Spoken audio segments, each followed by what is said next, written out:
Welcome back. So as mentioned earlier, all eyes will be on Ottawa with the extension of this emergency wage subsidy, this benefit. But with that, we add up those dollars. And Mike Eppel, he is our human calculator, and will bring us the very latest. And a lot of people have sort of been doing some of the math here as we keep on announcing benefits, subsidies. We have to do it, but how much is it going to cost us? Good morning.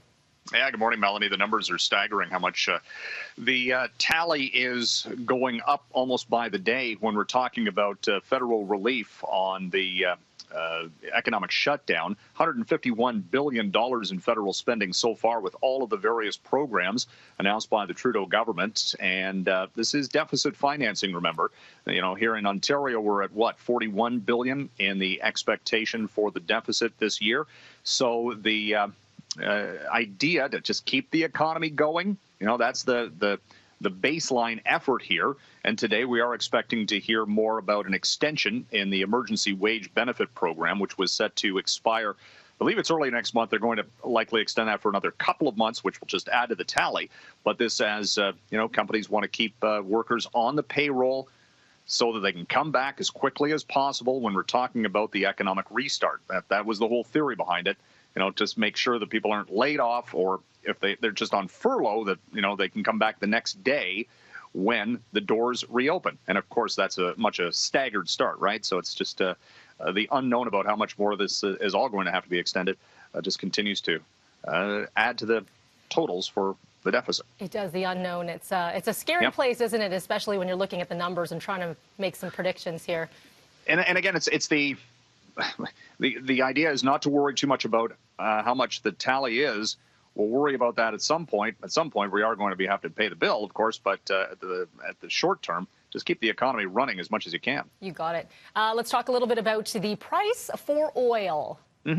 Yeah, 3 weeks back it was negative. Remember, you couldn't find a buyer for it. Well, since then we've seen production cutbacks.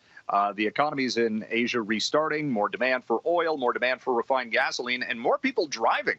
Because as economies do reopen, you know, this idea that instead of taking public transit, people are going to be driving more because they want to be socially isolated as much as possible. So this, you know, when we're talking about the restart to or post-pandemic, you know, we've seen, you know, a big improvement in air quality, for example, because the highways have been empty for the most part.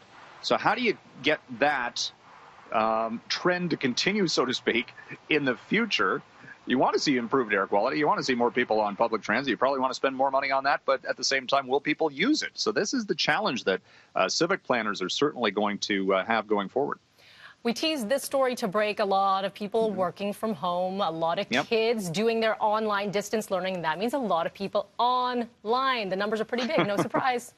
Yeah, they had a committee hearing in Ottawa yesterday, and the telecom executives were there, including our execs from Rogers. You know, and talking about a 50% increase in wireless and internet usage, the number of 1-800 calls because of all of the federal programs. You know, people are dialing in to Ottawa to figure out, you know, how they can get some of the subsidies. Those numbers have spiked 300%. Ooh. And, you know, everybody's on their smartphone 24/7 in some cases. Are people shutting off the Wi-Fi when they go to bed? Likely not. So, you know, the churn rate and the increased demand. I mean, you know, we heard anecdotally that Netflix earlier was, you know, throttling back some of the quality because of the demand on internet services. Think about where we were, you know, a decade ago before the iPhone came out, and how different this pandemic shutdown would be with all of these communication measures, right? Very, very different. I want to get to your last story here. So a lot of people are looking ahead to the return of professional sports in some sort of capacity. Yes. So will less people be binging? Full admission, I watched Dead to Me last night. I watched 4 episodes in a row.